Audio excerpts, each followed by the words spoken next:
Você já parou para pensar que quando a gente cuida, a gente se torna importante para as pessoas? Há uns tempos atrás eu estava no aeroporto, fui fazer uma viagem a trabalho, e quando eu cheguei no saguão do aeroporto, lá eu percebi uma mãe com uma criança no colo, e a criança chorava muito. E a preocupação da mãe eu percebi que não era em relação à criança chorar, mas sim o que as pessoas estariam imaginando naquele momento. Foi quando essa mãe, então, entrou na fila, eu, coincidentemente, entrei atrás dela. E mais coincidência ainda foi, no momento em que nós nos sentamos e eu sentei ao lado desta mãe. Momento em que o avião, então, começou a taxiar na pista, levantou o voo. Aquela criança, ela não parava de chorar. E quando de repente o inesperado aconteceu, aquela criança vomitou. E ali percebi então o nervosismo da mãe, e tudo que eu falava para ela naquele momento. Calma, peguei, obviamente, aquele saquinho que fica na frente da poltrona do avião, coloquei para ajudar a mãe. Quando eu olhei para o lado, tinha uma pessoa olhando para mim, essa pessoa com os olhos arregalados. E de repente eu foquei na situação, ajudando a mãe, tirei uma madeira, e tirei ali da sacola uma garrafinha de água, e tirei uma fralda. E quando eu olhei para a pessoa que estava do lado, a pessoa já estava de olhos fechados. Naquele momento eu pensei, a missão é minha. E ajudando a mãe, ali a mãe em desespero, até que a aeronave então se posicionou, e a aeromoça veio até a mãe, disse para ela assim, olha, fica tranquila, porque isso acontece, isso é comum. E ali então, a mãe, um olhar de gratidão, ela com a filha no colo, ela dizia assim, olha filha, olha o titio ajudou a gente. Olha filha, fala obrigado pro titio, mas a menina nem falava. E ali, mais uma vez, a cada 5 minutos, olha filha, olha o titio, fala obrigado pro titio. E a menina não falava. Mas eu percebia que tudo isso é que ela estava me considerando uma pessoa importante naquele momento. Ali o avião então desceu, e quando ela foi embora, ali mais uma vez, ela com a criança no colo, ela fez questão. Muito obrigado por tudo. E ali ela foi saindo, eu peguei a minha bagagem. Enquanto eu ia saindo, a aeromoça olhou para mim e falou assim, você não era parente desta moça? Eu falei, não. Ela falou, nossa, até pensei que você fosse o pai. Eu falei, não, era o tio. E gente, o que aconteceu naquele momento? Naquele momento, a aeromoça, claro, ela me parabenizou pela ação, mas naquele momento o que aconteceu? Nada mais, nada menos que eu cuidei daquela pessoa. E sabe do melhor? É que pela mãe, eu fui uma pessoa que cuidei. Eu fui uma pessoa importante. Para a criança, eu fui uma pessoa importante. E para as pessoas que estavam naquela aeronave, e para a comissária de bordo, eu também fui uma pessoa importante. Mas sabe o que eu senti naquele momento? Eu senti do fundo da minha alma que quanto mais a gente cuida, mais a gente se doa, mais feliz quem sente somos nós. Ao longo da minha jornada como palestrante e professor, eu sempre fui entusiasta da humanização. Tanto é que quando comecei a estudar o tema, há muitos anos atrás, a humanização era dita de uma forma bem simplificada. A humanização se falava muito no mercado da saúde, até que passou-se uns tempos e a humanização ficou forte também no mundo corporativo. Inclusive hoje tem empresas que são destacadas, são empresas que têm a humanização como um valor percebido.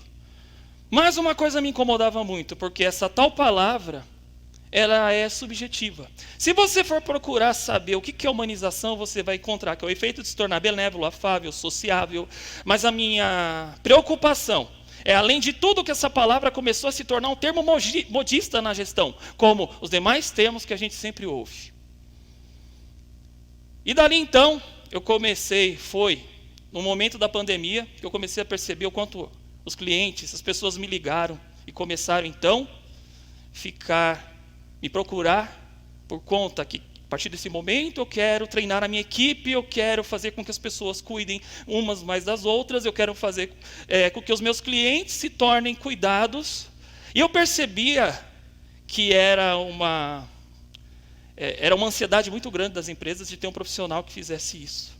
Mas uma coisa eu me preocupei no momento. Por quê? Humanização não é um circo que você monta do dia para a noite. Não é assim que funciona. E ali então, com os pés no chão, eu pensava, como é que nós podemos colocar essa tal de humanização em prática?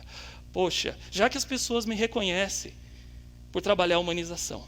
E foi aí que eu criei um método. Um método que nós podemos sim colocar, através de 6 habilidades, a humanização na prática, chamado método cuidar. Primeira palavra, ela é uma sequência de palavras, e este método, vocês vão entender que cada letra ali é a letra do cuidar. Então tem a primeira habilidade, que é compreensão, segunda, união, terceira, interação, quarta, doação, quinta, atenção plena, e a última, que é respeito. Eu quero chamar a sua atenção, por quê? Uma letra conecta com a outra. Existe uma lógica, ou seja, eu não consigo trabalhar união sem antes trabalhar compreensão. Eu não consigo trabalhar interação sem antes trabalhar união e compreensão, e assim sucessivamente. Agora, vamos começar com a primeira etapa do cuidar, que é compreensão. Compreensão significa que antes de cuidar do outro, a gente precisa compreender como vamos cuidar da gente. E trago mais uma referência. Acredito que a maioria que está aqui já viajou de avião. E nessa viagem, como efeito de segurança, você percebe lá que a comissária de bordo, então, coloca suas palavras de segurança dizendo, em caso de despressurização, isso é para te tranquilizar, né? Em caso de despressurização, vai cair as máscaras de oxigênio. Coloque primeiro em você, para depois colocar na pessoa do lado. Fazendo uma analogia com a situação, infelizmente não é o que nós fazemos na vida. Porque nós sempre queremos colocar a máscara na pessoa que está do lado. E de que forma? Julgando a pessoa, baseado no nosso mapa de mundo e baseado na nossa percepção. Além disso, quantas vezes você já julgou alguém ou apontou o dedo para alguém, ou mesmo em várias situações a gente se torna vitimista, ou seja, uma vítima daquela situação. Gente, isso é comum, isso acontece comigo, acontece com você, nós somos seres humanos. A inteligência relacional, certa vez eu aprendi que nós vivemos um conto de fadas, queremos que a outra pessoa seja exatamente aquilo que eu quero que ela seja. E hoje eu quero fazer um ajuste do comportamento. Falando em comportamento, eu quero fazer um ajuste aqui para vocês terem a ciência. Ajuste o seu comportamento com o ambiente que você está inserido, com a cultura que você está inserido, porque só daí você pode passar para a próxima etapa, que é cuidar do outro. Nesse quesito de cuidar do outro, seria fazer ajustes na relação com as pessoas ao invés de excluí-las. Eu trago a figura de um maestro, que é muito importante. O maestro, com a sua batuta, ele rege uma orquestra. O maestro, naquele momento, ele tem algo que é extremamente importante: a sensibilidade de ouvir. Sabe quando os instrumentos, de repente aquela orquestra está perfeita aos seus olhos, mas o maestro ele percebe que existe um instrumento, somente um instrumento, ou 2 instrumentos que está desafinado naquele momento. O que o maestro faz? Ele para a orquestra e pede, por favor, corda Mi. Ajusta a corda Mi desse instrumento. Ajusta a paleta desse saxofone. É dessa forma que e assim ele acaba retomando. E então nós temos uma orquestra ressonante. Fazendo uma analogia com nossos dias. Infelizmente não é assim que nós agimos. Ou seja, hoje eu vou deixar uma dica para vocês. Vamos ser maestros. Vamos nos espelhar no maestro. Porque o maestro, no jeito dele ser, sensibilidade auditiva, nós também temos que ter essa sensibilidade para ouvir mais as pessoas. E tem uma coisa bonita do maestro: ele não tira ninguém, ele não exclui ninguém, ele não manda ninguém embora. E é algo que nós temos que pensar também. De fato, quando você se torna uma pessoa humanizada, uma coisa que eu gosto de colocar é o tal do rapport. Rapport é quando você entra no mapa de mundo de uma pessoa e faz com que vocês dois, ou seja, criem uma mesma sintonia. E esta sintonia nós vamos conseguir nesta próxima etapa, que é interagindo com as pessoas. Interação significa dar importância para o outro, deixando o indivíduo encantado com a sua presença. Nesta situação eu quero trazer esta imagem. Está vendo aquele magrelão ali? Aquele magrelão sou eu. Isso foi meados de 1997. Foi uma festinha, onde na saída da escola nós saímos, fomos para a casa de uma das nossas amigas, e ali então nós nos reunimos. Sabe qual a coisa mais gostosa dessa festa? Ali não tinha celular, ali não tinha nenhum outro aparelho, ali não tinha nada que atrapalhava. E o mais interessante é que eu posso dizer que eu vivi várias, ali nós interagimos, e eu vivi várias gerações. E dessa minha vivência em várias gerações, eu cheguei nessa geração, onde quando você começa a interagir, a pessoa fala, não tenho tempo. Olha, não tenho tempo, não posso falar agora, cara, tá uma loucura a minha vida. Ou seja, as pessoas acabam se afastando de você. Nesta consequência, existe também o meio digital. Hoje nós percebemos a mesma coisa, uma interação nas redes sociais. Percebe-se que as pessoas querem cada vez mais holofotes. Elas postam fotos para ter holofotes. E ali então querem ficar famosas, super famosas. Porém, a fama, ela é passageira. Quando nós falamos existe uma diferença grande entre você ser famoso e você ser importante. Importante é um caminho a se trilhar. Comece a pensar, o que você quer a partir de agora? Ser famoso, que rapidamente você desce, ou ser importante, que é um caminho a ser trilhado. E depois também existe uma outra forma de interação, que é através, também inclui a parte digital. E a gente percebe, por exemplo, para os e-mails, esses tempos atrás, fazendo diversos trabalhos em empresas, é o que eu mais percebo. Quando se abre o e-mail da pessoa, as pessoas falam dessa forma. Me passa o contato da Ana, grato. Ou seja, qual o nível de sensibilidade de uma pessoa dessa? 0. Agora, vamos olhar um lado positivo da situação? Muito bom dia, Renato, tudo bem? Você me pode passar o contato da Ana para que eu possa sanar as dúvidas dela? Um grande abraço. Isso é interação. Interação requer habilidade. Interação, eu acredito que para interagir de uma forma genuína, nós precisamos partir para a doação. E doação nada mais é do que significa solidariedade, mas não significa ter solidariedade, mas sim compreender se o meu propósito está congruente com aquilo que eu faço. E quando se fala em propósito, eu quero trazer uma situação aqui para vocês. Quantas pessoas que você conhece que se diz solidária? Sabe aquela pessoa que ela toma a frente numa empresa, se dizendo assim, nós vamos a partir de agora fazer uma campanha de solidariedade. Só que quando passa do lado de um amigo, passa do lado de uma pessoa, ela simplesmente não fala bom dia, não fala boa tarde. Essa é a falsa solidariedade. E aqui nós estamos dizendo de pessoas de propósito. Propósito é um ponto de interrogação na vida de muitas pessoas. Propósito não é fazer mais.